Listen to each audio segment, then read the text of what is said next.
I want to welcome you this evening to Wild Napa. We're really excited to hear Paul give us a report on stream watching. And I want to let you know that the Napa County Library has almost completed their whale tail grant with the California Coastal Commission. And some of the good things that come out of doing a grant will continue for some time. Of course, we will be supporting Wild Napa in the new year once they figure out the schedule and things, as well as we developed a wonderful virtual program online that you can go to. It's called All the Places You'll Flow, and it is a virtual tour of the Napa Valley watershed features. And I'll type in the website that you can go to.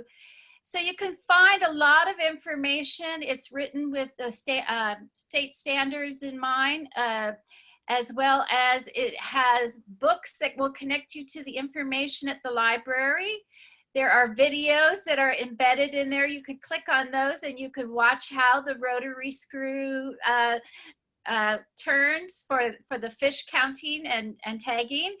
And there's about 10 little stations all around the valley where you'll go to the wetlands in American Canyon, you'll go to the Eco Reserve in Yountville, and you can do this all from your own home.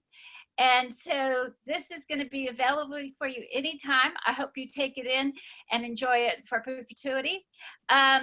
The other announcement is that I am retiring from the library, so I'll probably now be on the other side of the Zoom and Facebook side, but the library will be continuing to offer these wonderful informational programs about our environment and our local waterways and things like that. So if you have any questions, I'll also put my website in there, my email, and you can contact me. Thank you. Go for it. Thanks so much, Anne. We're really sad to see you go, but we're really grateful for all of the work that you've put in. I mean, since I've been here, I've worked with you pretty much right from the get-go, and it's been an absolute pleasure to work with the library and all of your staff. And I know you're a real champion for our education programs. So we will miss you, but we're really excited for you and this next chapter in your life. So thank you. So thank you for all of your years of service, Anne. I'm going to go ahead and introduce myself. My name is Ashley. I'm the Volunteer and Outreach Coordinator here for Napa County Resource Conservation District. As many of you who are joining us know, we are a non-regulatory agency here in Napa County. And we do a whole bunch of different things, but it boils down to helping all of you care for the land, water, soil, and wildlife here in Napa County. For those of you that are still recovering from the LNU complex and the glass fires, we are looking at, and if you are looking for resources to help you sort of move forward with your property, please visit naparcd.org/wildfire. We do have resources listed there. And there's also a questionnaire you can fill out so that you can find out what it is that you need to do next for your property and schedule a site visit if needed. If your site visit results in a recommendation to replant oak trees in particular, please let us know. We do have an abundance of acorns and planting materials that we can hand out to folks if they need them this year. And we have those on hand for that specific purpose, so just let us know. And speaking of acorns, I do want to let everybody know that we have a little bit of disappointing news to share. Because Napa County has moved into the purple tier of COVID-19, we are having to postpone our community oak planting days. So we are not canceling them, we are postponing them. So although we won't be seeing you on Green Friday and probably not even on December 5th, keep your eyes open to our website, our social media, and our online newsletter. Hopefully, as soon as we get, a little bit of good traction and people stay at home, wear masks, do all of that. Hopefully we can get together still during the winter season when it's, hopefully the ground is soft with some of this rain that we've been getting. So keep your eyes open. We'll let y'all know as soon as we're able to get out there. We were so looking forward to seeing, half of your faces joining us to plant some trees, but we want to make sure that everybody is safe. That's our first concern. So keep your eyes open, your ears open, and we'll let you know how we're moving forward. If you'd like, if you're not already joined, shoot me an email and I'll add you to the Napa RCD email list so that you get those notifications. I also want to just really quickly, last thing, the Wild Series is only made possible through the support of our partners. We work with the Watershed Information and Conservation Council, Friends of the Napa River, the Carolyn Parr Nature Center, the Napa Valley Vintners, and of course, Napa County Library and Anne and her staff as well. So right now I'm going to go ahead and turn it over to Paul Blank. He is Napa RCD's senior hydrologist, and he's going to give us a great talk on our streams, why it's important to, track their flow and things like that. And he's been super busy working on stream surveys and things like that, and out in the rain today, which we're happy for the rain, but sorry that Paul had to work in it all day. Anyway, Paul, go ahead and share your screen and take it away. And everybody, let's be nice to Paul. And let's, like I said, mention all of your questions in the chat boxes, and we'll get them answered at the end. All right. Let's see. I already forgotten how to do this. Does that work?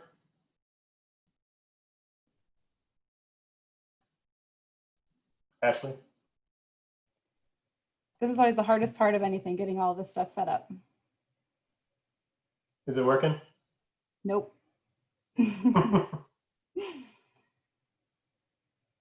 Oh boy. Okay.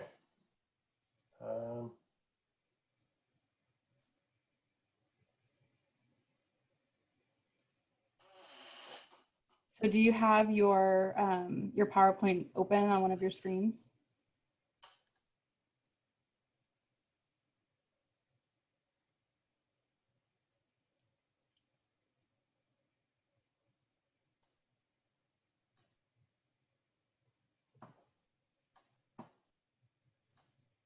It's going to work this time. There it is. Great. Awesome. All We're right. good to go.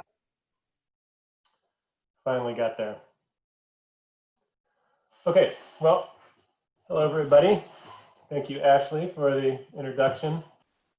As she said, we're going to talk about Streamwatch today, and Streamwatch is an idea for a volunteer monitoring program. This is an opportunity to do some local watershed science and to, try to get to the bottom of a real question that that needs to be answered, and try to affect and improve the information we have to base decisions on in the real world. So this isn't a sort of an educational effort. This is a chance to get involved in something in something that we really believe in and think will matter. So I like to talk, like to start off any talk with a quick review of watersheds. This slide here, the white line shows Napa County, and the green line shows the Napa River watershed. And a watershed is just an area of land that drains water all to a particular point. In this case, down here at the mouth, Napa River empties into the bay. So all the rain that falls within this watershed, within this green area, will flow down the creeks into the Napa River and south toward the bay. Rain that falls outside of the green area will flow into other rivers.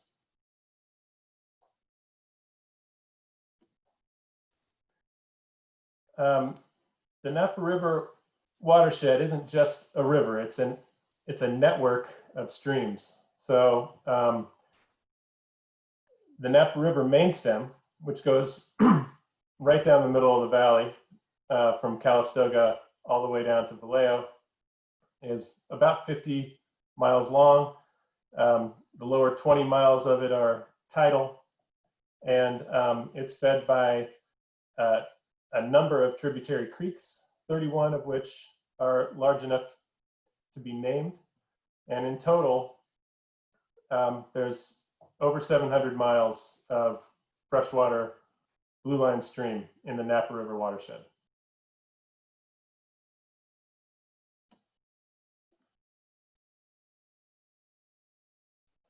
Napa Valley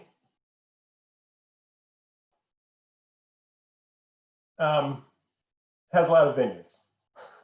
This bright green color here is vineyards. And you can see that the valley floor is mostly covered in vineyards. This gray color is urban and suburban developments. And then the hills, although peppered with vineyards all the way through, are still largely forested. So we've got woodland, shrubland, and we have here in Napa an agricultural preserve, which has limited development to vineyards for much of the valley floor, maybe much of the county. And vineyards are lower impact than other forms of agriculture, and certainly lower impact than urban development. And because of that reason, and that we still have these intact upland forests and shrublands, we have we still have some functioning streams here. We have a number of very nice streams with cool, clean water, with intact riparian forests. And these still function much in the way that they always did, supporting native species. And one of those native species is steelhead trout. We at the RCD do a lot of monitoring and spend a lot of time trying to improve conditions for the steelhead trout. One, because it's a somewhat large and native species that's interesting to humans, but also because it's an indicator species. So it's a sensitive species that requires a completely intact ecosystem to thrive. And that includes cool, clean water, intact forests, and flow, stream flow. Steelhead are federally listed as threatened. And that's due to many reasons that I'll touch on next. They're an anadromous form of rainbow trout. Anadromous means they go out to the ocean. So they're born in fresh water, they go to the ocean, and then they come back to spawn again in freshwater streams. And what's important for a stream flow watch is that the young, steelhead's young, spend 1 to 4 years in fresh water. So most of them seem to leave as 2 or 3 year olds, meaning they spend 1 or 2, sometimes more, dry seasons in the Napa River system.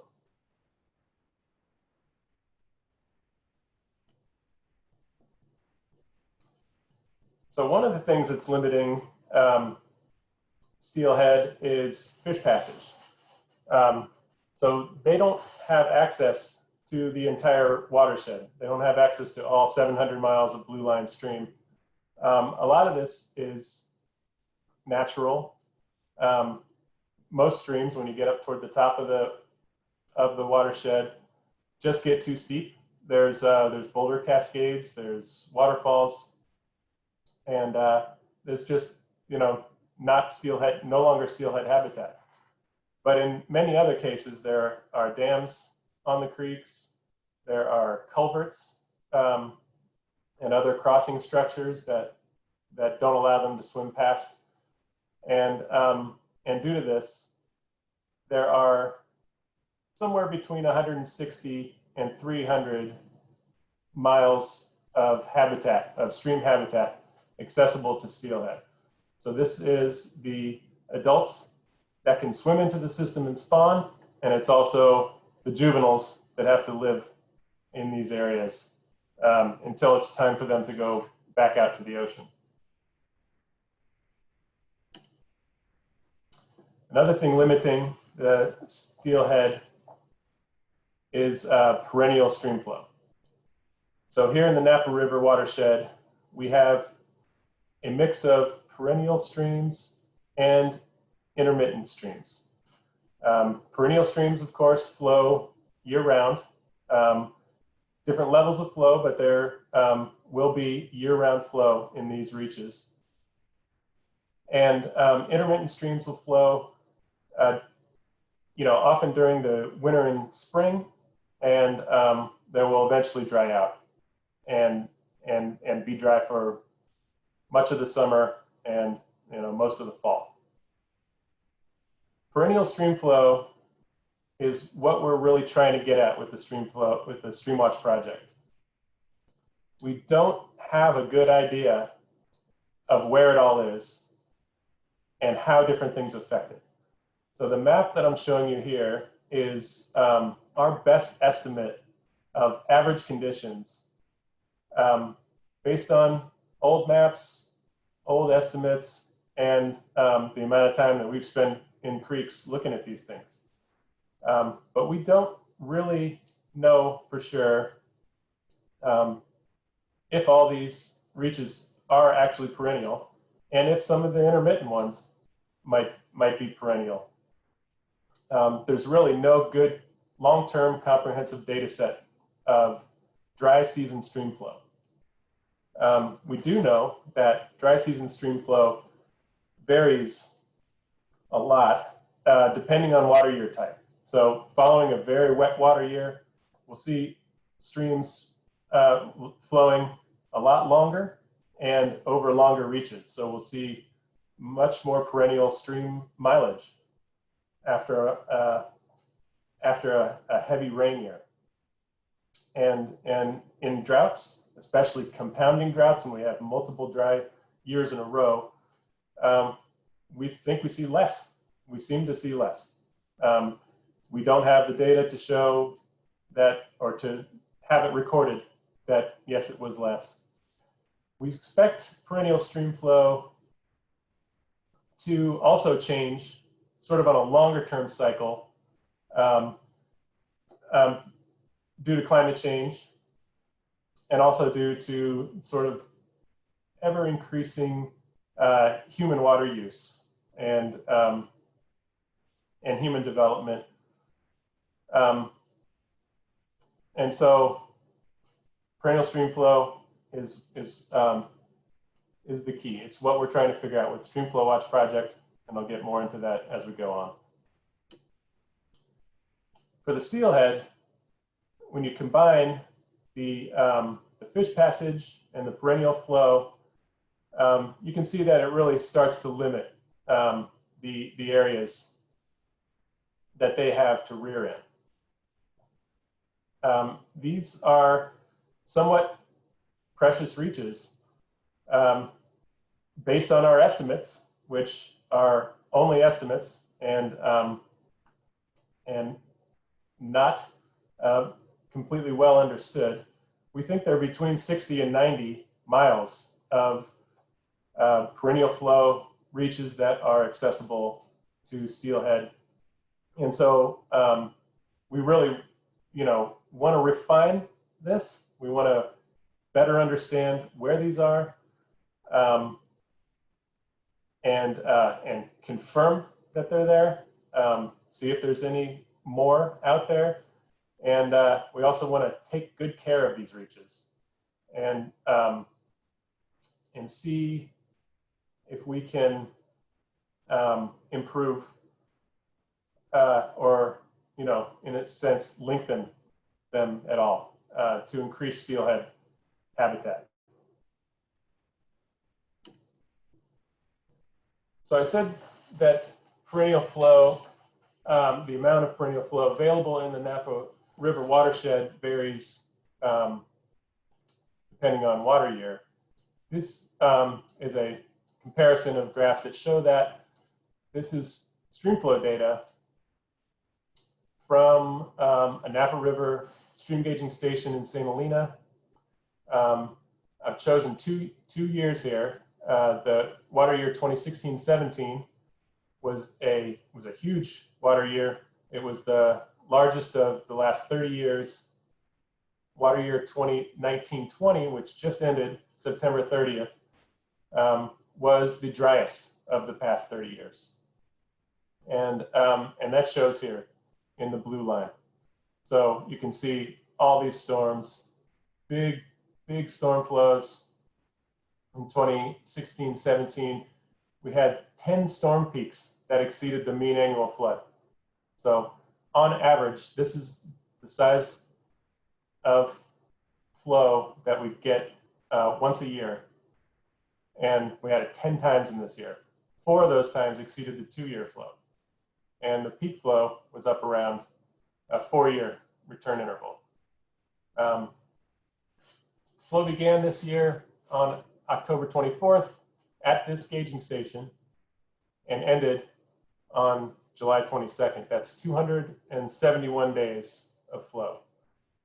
So here we have a huge rain year, 168% of average rainfall, the largest of the last 30 years, and we have 271 days of flow at this station. Compare that to this past year, the driest year. Flow began November 30th, ended June 20th, only 203 days of flow at this same station, same reach of the Napa River. That's a 68-day difference between an exceptionally dry year and an exceptionally wet year. So when we think about how that affects the entire watershed, this is just one reach, one station. That can be serious, have serious consequences for steelhead, and not just steelhead, but all of the wildlife that depend on flow in our streams.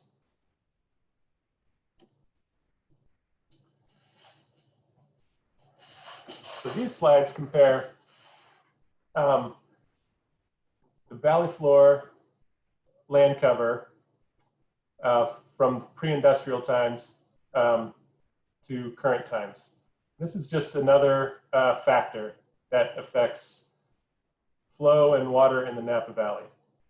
So as you can see on the right here, we've already seen this slide from earlier. This just shows the valley floor, but it's basically fully developed, 100% developed in either vineyards or urban and suburban developments.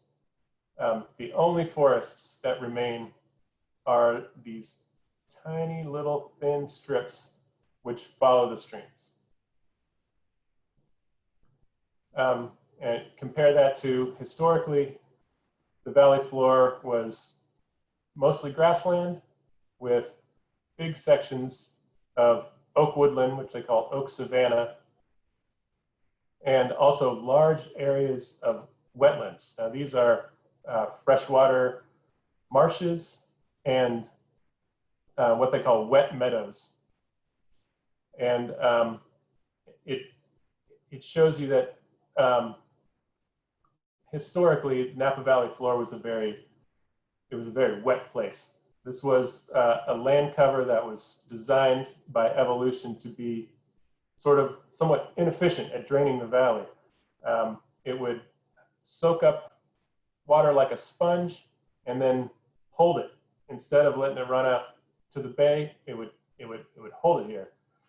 These wetlands, the presence of wetlands, show that the groundwater table was at or near the surface for large areas of the valley floor. In modern times, in order to use all this land for farming and for modern life, we have changed things to make the valley floor drain very efficiently. So we've drained the wetlands, we've installed ditches, we've connected streams, and it now drains very efficiently. So we have dry land to use. But historically, this is a situation that would have produced, best estimates put it in the tens of thousands of steelhead adults returning to spawn. We don't know the exact number of how many come back to spawn each year now, but it's certainly not more than a few hundred. So it's a 2 order of magnitude difference in steelhead production. And a similar thing with the channel network. So historically, we had these shallow, multi-threaded channels. A lot of channels didn't even connect to each other. They connected to these wetlands and marshes, and then other channels drained the marshes.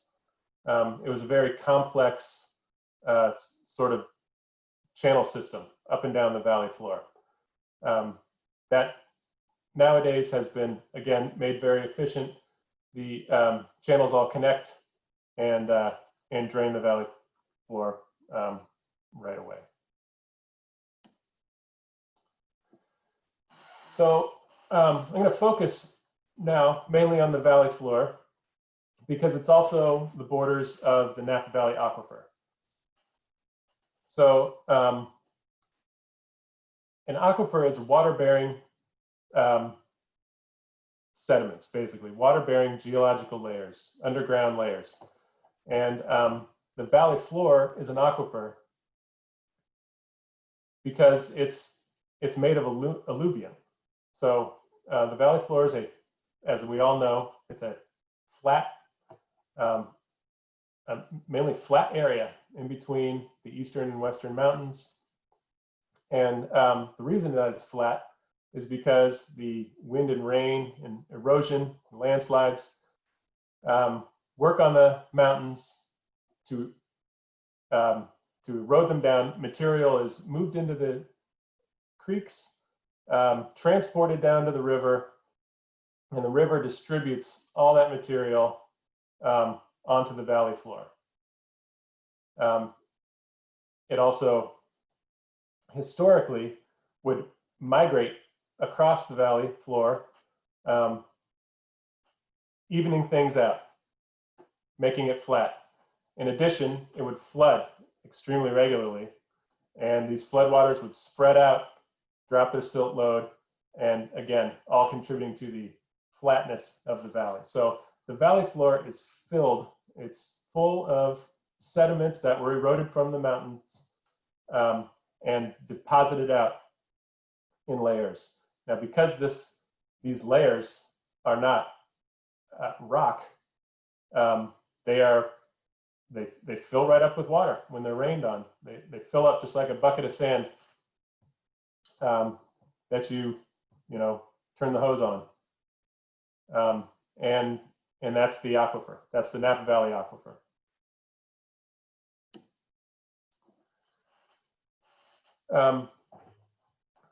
Now, the water in the aquifer is groundwater, and groundwater is what provides stream flow during the dry season.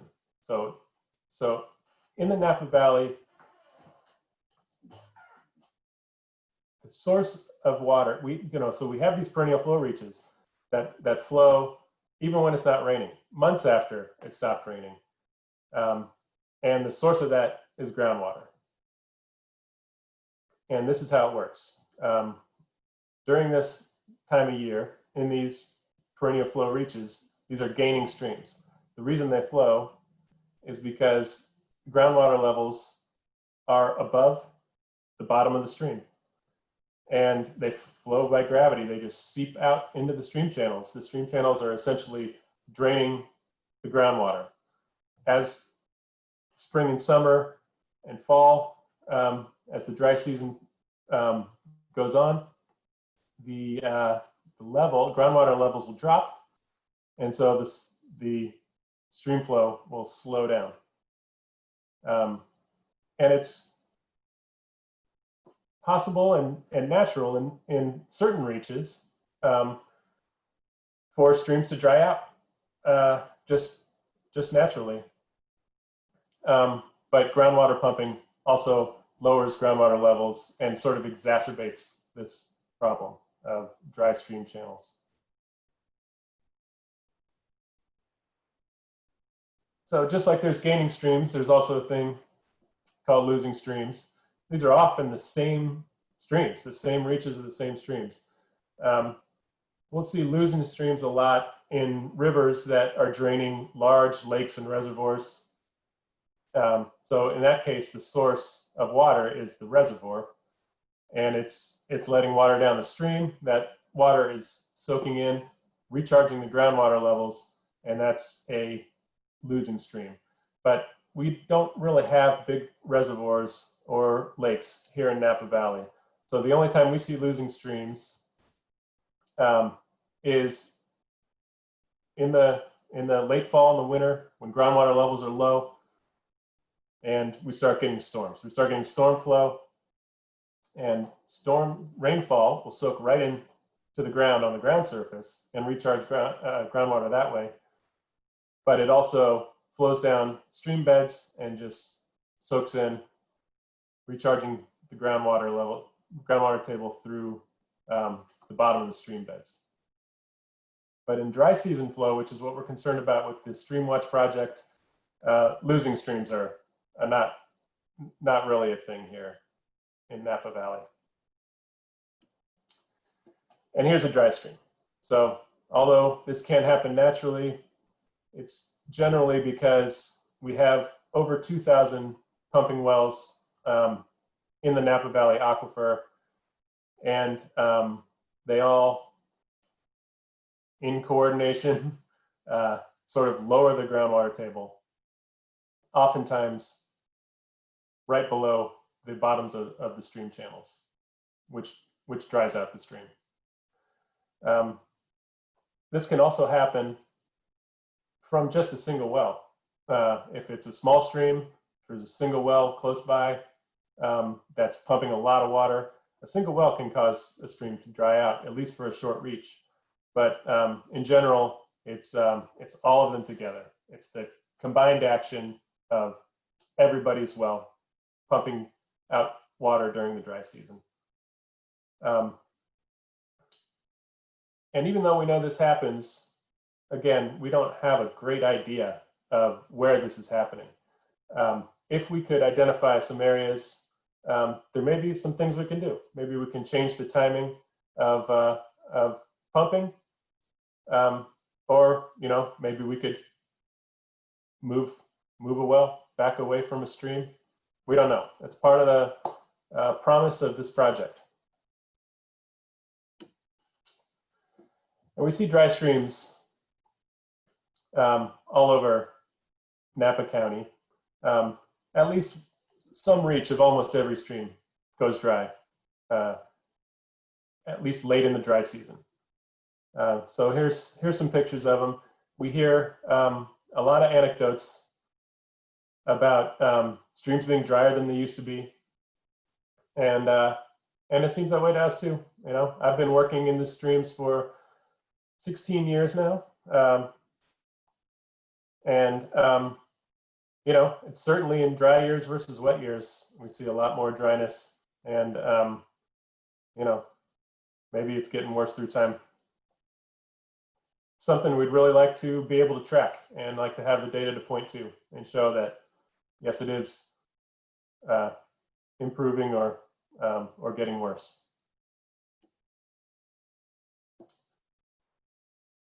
The Streamflow Watch project will also have a big role to play in sustainable groundwater management. So some of you may have heard of SGMA. It's California's new laws requiring counties to manage the groundwater use.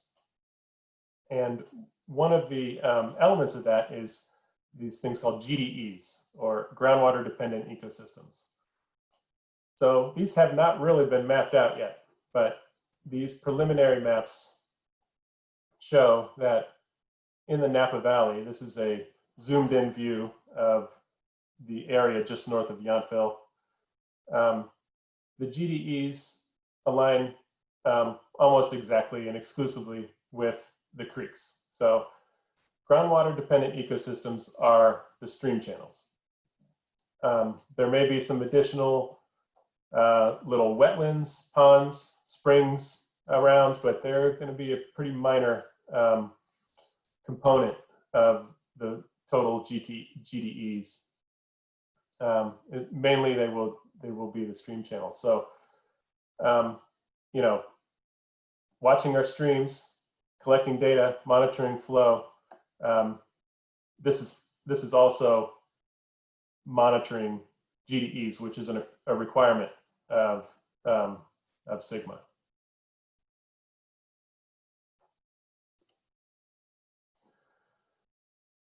So let's check in here. We know that steelhead are threatened, and we know that they depend on perennial flow in streams. We know that we have a lot of anecdotal evidence and stories that streams are drier than they used to be, which means perennial flow is less than it used to be, either in time or in channel length. And we know that groundwater use has increased through time, and that groundwater use can dry out stream channels. So what are we going to do? What do we want to do about this? And what we want to do is go out and look at the streams. So it's really that simple. The problem is we can't be everywhere all at once, all the time. A project like this for RCD staff would be just not feasible. And we'll get into the reasons why that, but mainly it's just because it takes a lot of people and takes a lot of time to get weekly measurements at many, many points throughout the valley floor.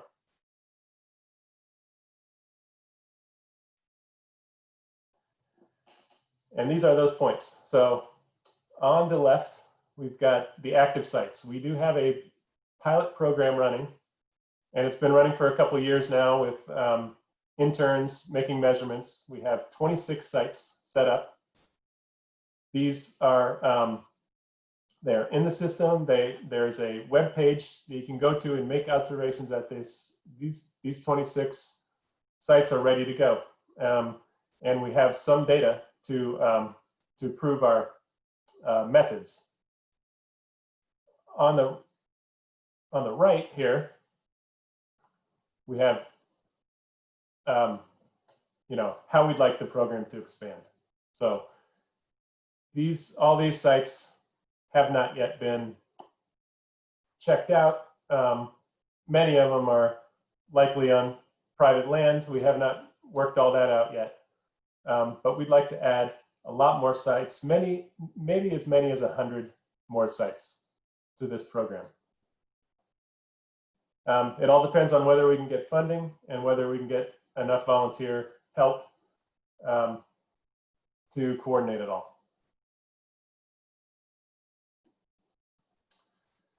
So when we make an observation, whether it's me, intern, or a community member who's volunteering, we'll go up to a site. This is a predetermined station on a creek, and each one will have parking instructions and photos to guide you. But this is what we want to know: whether the stream is dry, bone dry, whether it has isolated pools, or whether it's flowing.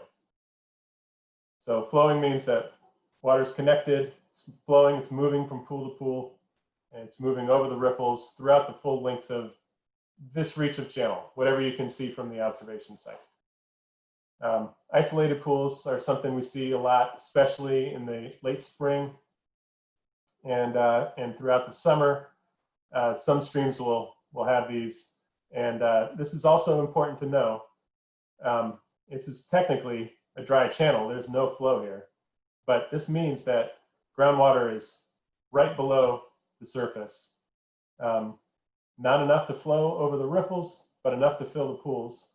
This also means that some fish if the isolated pools are large enough, and if they're fed by enough groundwater that's kept cool and oxygenated enough, they can live. They can survive the dry season in these pools.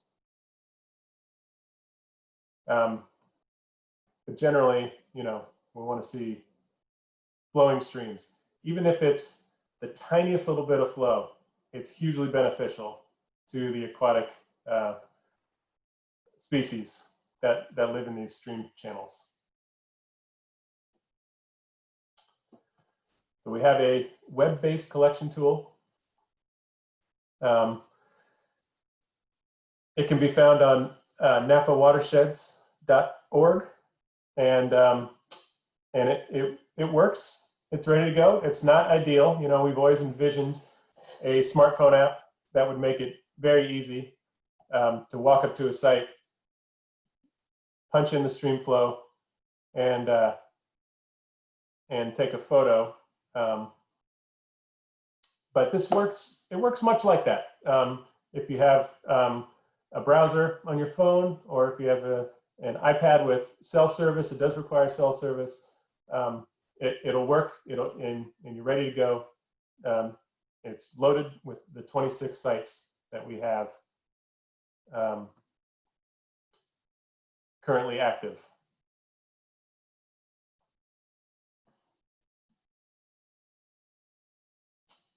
We do hope to add a smartphone app in the future. There is one available that was developed by Colorado State University, but whether it can be adapted to this project, I still need to look into. That may be coming down the line. So when we get the data, this is what we'll know. Here's a case study of a single site. This is a site on Bear Creek. This map shows our observation site here, and this is the reach that we think this site represents. So from here, you can see 100 feet in each direction. You make your observation, take your photo, and we think that whatever you find here, whether it's flowing, dry, or isolated pools, it's gonna go for this whole 1.5 mile reach.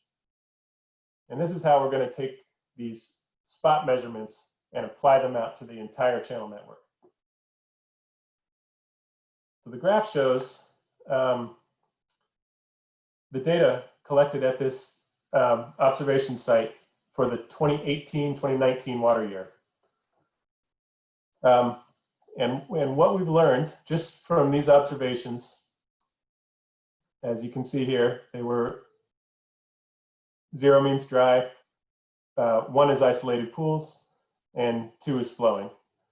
So the first thing that's obvious is this stream doesn't seem to have an isolated pool phase.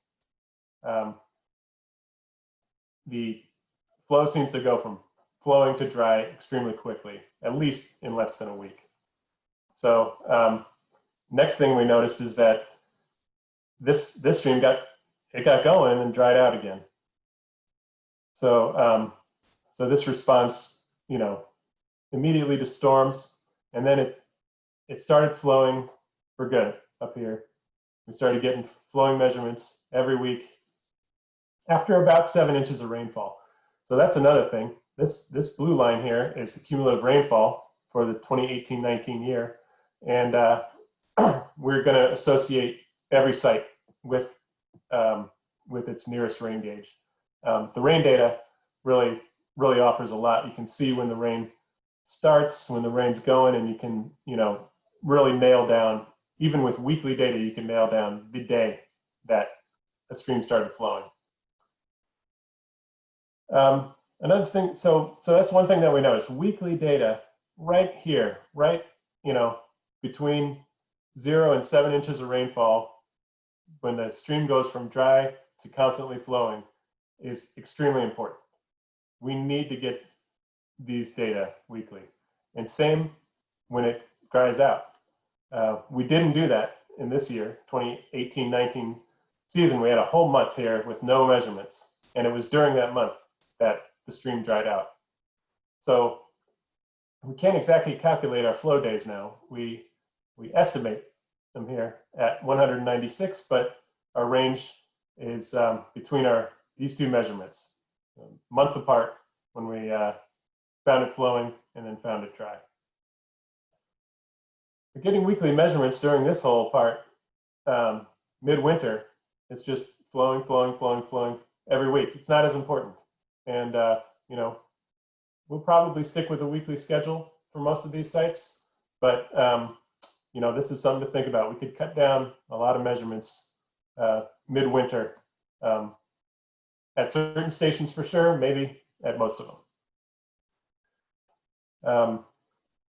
So we learned that this reach this year, which was a 2018-19, was a wet year. We had about 125% of normal of average precipitation this year, and that equates to somewhere around 196 flow days. So we'd like to confirm this, do a little better job at the end on another wet year, but we'd also like to observe this site during a dry water year, so we can see how this changes. What's the difference?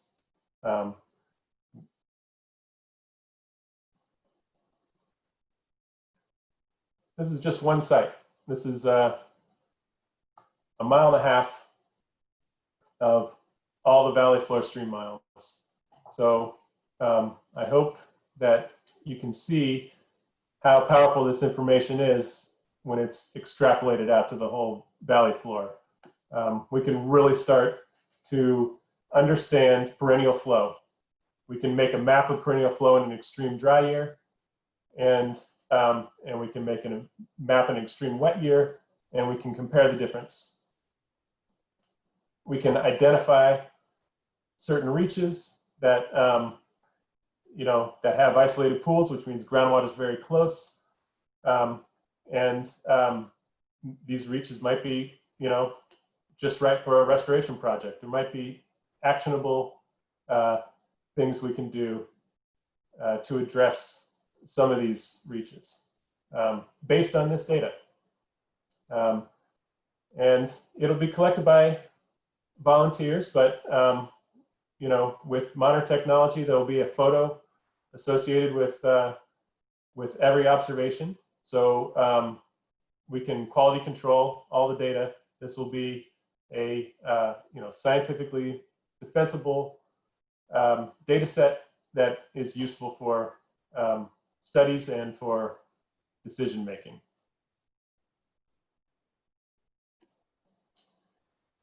So here's a little summary of some of the benefits and challenges.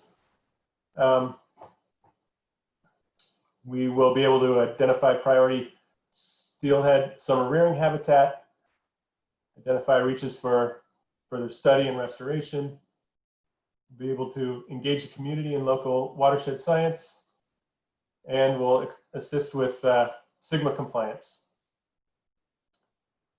Challenges so far have been funding. We have successfully gotten a few small pots of funding, which have helped us get started, start the pilot program, and develop the methods.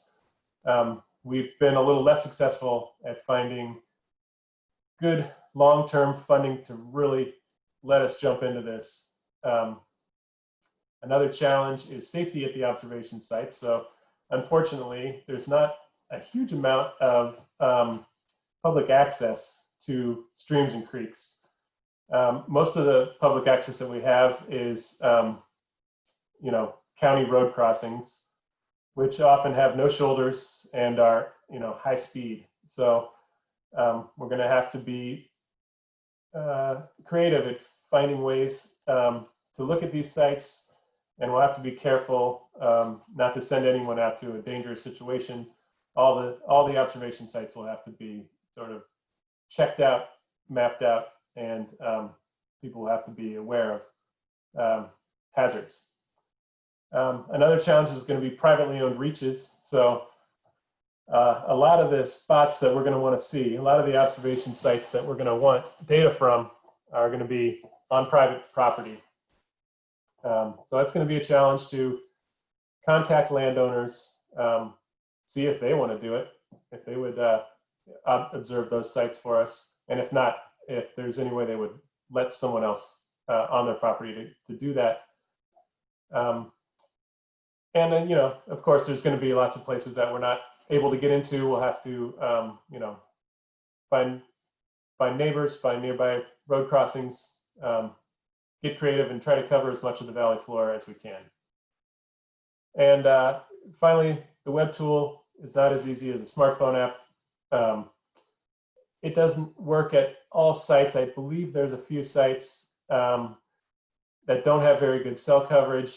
And at these ones, you usually have to just remember your observation, take a photo with your phone, and drive to where you have cell coverage and fill out the form there.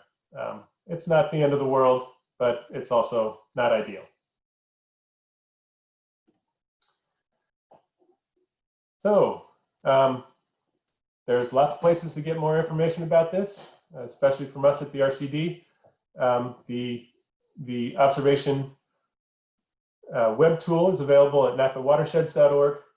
And I'd like to thank the WIC, the Friends of the Napa River, and the Wildlife Conservation Commission for helping us financially and with interns and just being partners on this project so far. And that's all I have. Great, thank you so much, Paul. That was wonderful. I do have a couple of questions that have come in, if you don't mind. So our first question is from Roland. Do you know if beaver were part of that historic kind of landscape wetland ecosystem that you were talking about in the beginning part of your presentation? Yeah, I don't know. You know, I'm not a biologist. Our biologist recently left the RCD, and we're in the process of hiring a new one. But I think it's pretty safe to assume that they were. I mean, beaver were present all throughout the West. They're native to California, and it would have been good habitat for them. So I assume that they were definitely part of that environment, and they certainly are part of today's situation out in the streams. This is something that occurred during my tenure at the RCD. When I first started, and for the first maybe 5 years I was here, never saw beaver, never saw evidence of beaver. And ever since then, it's been increasing. We see dams all over the place. We see beaver-chewed trees and logs, and we actually see, you know, beavers once in a while. They're pretty stealthy, but we see them. Yeah, great. So his next question is, could you describe the county's stream gauge system and how the community observations would augment that system that's currently in place? Sure. So there are a few stream gauges around. The USGS has 2 stream gauges on the Napa River main stem, one near St. Helena, one near Napa. And those stream gauges are very well operated. USGS wrote the book on stream gauging, and they do a fantastic job at providing data from those 2 stations. Napa County also has the alert monitoring network, which includes a bunch of stream monitoring stations. Now these are, were designed and installed for flood warning. They often don't do a very good job at dry season stream flow or measuring low flows or base flows in the channel at all. They're really looking for flood peaks. They weren't designed to measure, you know, half a CFS throughout the entire summer. But with that said, RCD has worked over the years to upgrade several of them. And I think, although there have been problems with those, I think there are 3 or 4 or 5 around the valley that that still operate adequately, measure low flows, and there's certainly the kind of data that we look at for this sort of thing. The problem is it's just at 5 spots. So even if each of those 5 spots represents a mile of streamflow channel or stream channel, that's only 5 miles of a total of hundreds or whatever it is, 150. So that's just further reason that we need, to cover more of the valley floor. A question from Lauren. Is there a component of this program that will report on the changes in flow in York Creek now that the dam has been removed? Well, let's see. I'm not sure this program will address that issue. Certainly, well, we won't have the baseline data for that comparison. We do have an alert station on York Creek, and there's a lot of interest now that the dam's been removed in sort of upgrading, fixing up that station, and making sure it's accurate and that the data are good and that they're kept up and available for the next 10 years, which is the period that we're working on post dam removal monitoring. So we will certainly be looking at York Creek, the entire valley floor section of York Creek as part of this project, and we will document how long it flows or how short it flows in drought years, and maybe that'll provide some insight. Great. Next question, also from Lauren. And this is maybe one for both of us a little bit, Paul. How many volunteer data collectors would be ideal to have committed to the project to get the data you're interested in obtaining? Why don't you go first? That's a good question. I envision, some volunteers will just only want to observe this spot that's close to their house. Maybe they walk the dog every morning and they go right by it, and that's the one they want to do. And if all volunteers did that, we'd need 130. But I think there will be others who will want to drive around, once a week for half a day and look at 5 or 10 of these and do a bunch of them. So, we will need, I would guess, dozens, but it's a, it's a coordination project for sure.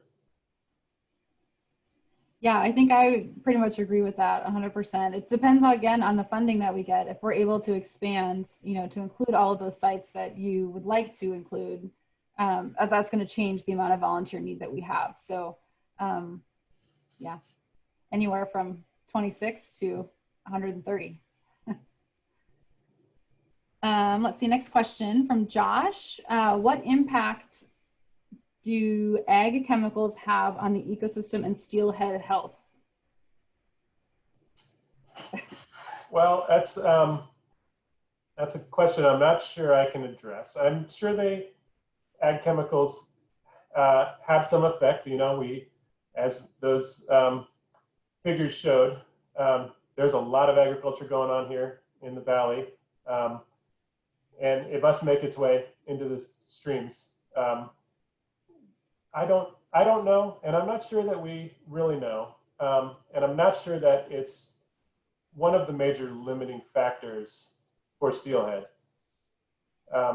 Steelhead, regarding steelhead specifically, it seems to be mainly habitat amount, habitat quantity, flow quantity, and habitat quality, more than water quality. That's limiting them. Certainly it's something that I think more research needs to be done on.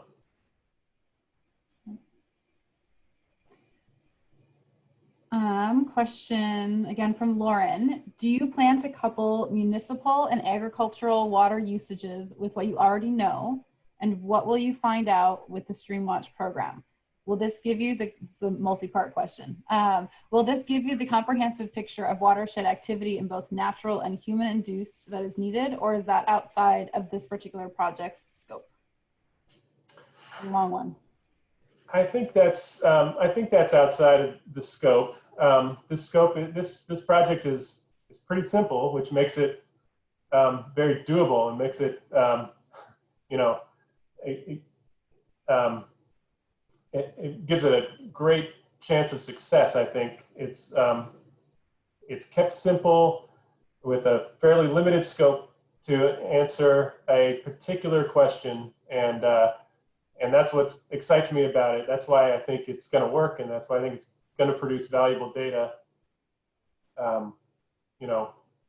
while involving the community. I don't know, off the top of my head, what's out there to address a lot of these other issues. Yeah, moving into another sort of tangentially related question from Dennis.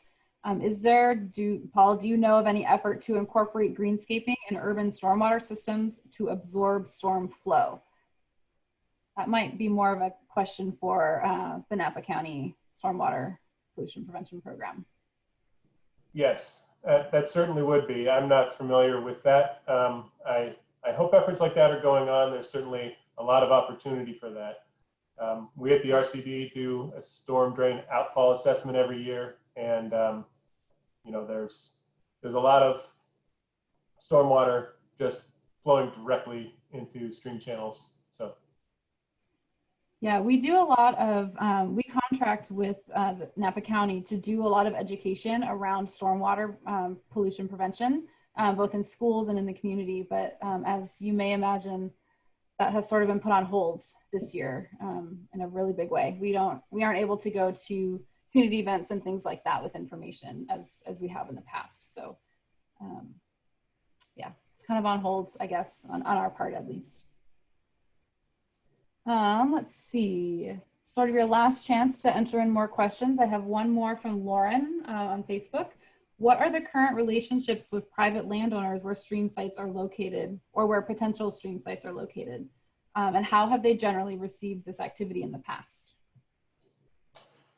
Well, I don't know that our project has progressed far enough to approach private landowners for this project. Of course, we at the RCD have been doing that for other projects for years and years, and we generally have a very good reputation. We remain, honest and trustworthy and politically neutral, and most people are happy to work with us, and we are completely transparent and share all our data and knowledge with them in return.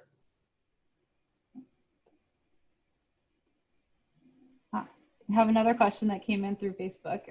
We totally, just as a side note, we totally understand if anybody needs to just jump off if you've got something else happening. But for those of you that are still here and still interested, I'll continue asking questions until Paul says, I'm done, I don't want to do this anymore. So Paul, you just let me know how you're feeling.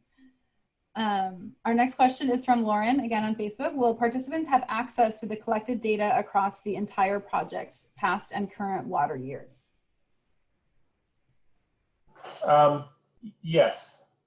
Currently, it requires a login to download the data, and we will probably keep that feature because it is volunteer collected data, and we want to quality control it and make any corrections that need to be made. But we do intend to make all the data public and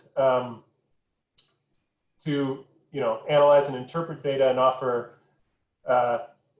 data products and analysis results for this project.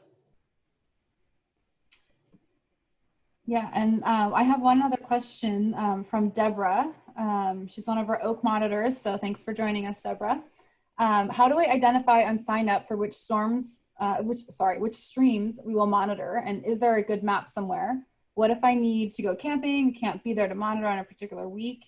And I'm actually going to kick your screen share off for a second, Paul.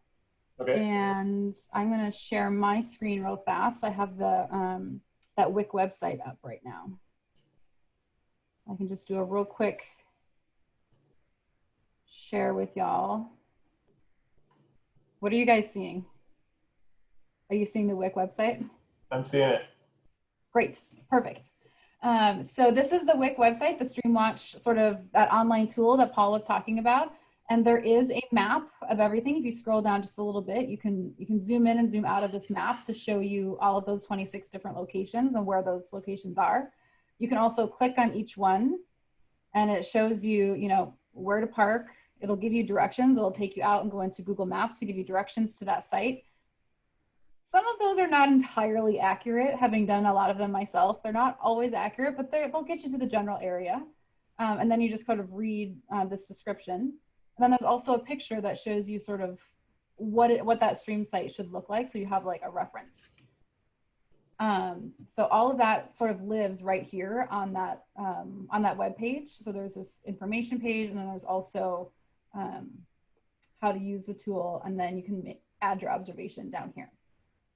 So as far as if you want to go camping or you sign up for a stream or what have you, right now we don't have anything really formally set up. So if you would like to sign up for a stream, we would love to have you do that.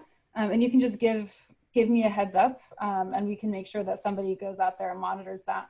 I believe that we have Krista from the WIC, I believe she is helping us do some monitoring right now. So we can just make sure that your site gets added to her list or one of the Napa RCD staff lists or another volunteers list for whatever day that you happen to be unavailable. So you're all volunteers and we appreciate any of the help that you can give us. So, just stay in contact with us and we love the help and we'll make it work. Yeah, we also intend to monitor the data to some degree and to sort of send out reminders and, sort of goose the volunteers a little bit when we need more measurements or when, it's okay to stop. Right. And we can also put out calls. I mean, it doesn't have to be the same person at the same site every single time. We can put out a call that says, hey, on Facebook or social media or, wherever, and say, hey, volunteers, we need somebody to go monitor this site this week. Any takers? And usually a call like that will be answered fairly quickly within our volunteer base. So we are hoping, fingers crossed, fingers and toes crossed, that we get so much excitement and so much buy-in from our volunteers that we require some sort of a sign up and spreadsheet system to see who's going to be monitoring where. But as of right now, we're just kind of taking it day by day, week by week. Let's see. So if anybody has any more questions, now's your chance. I don't see anything else coming through. Let me check. I'm going to stop sharing my screen here for a second. All right. I think that's everybody. So thanks for joining us, everyone. We really appreciate you joining us, and we look forward to doing our Wild Napa in the new year. We are not 100% sure what our January program is going to look like, or really, what the Wild program is going to look like in the future. We might go to every other month instead of every month.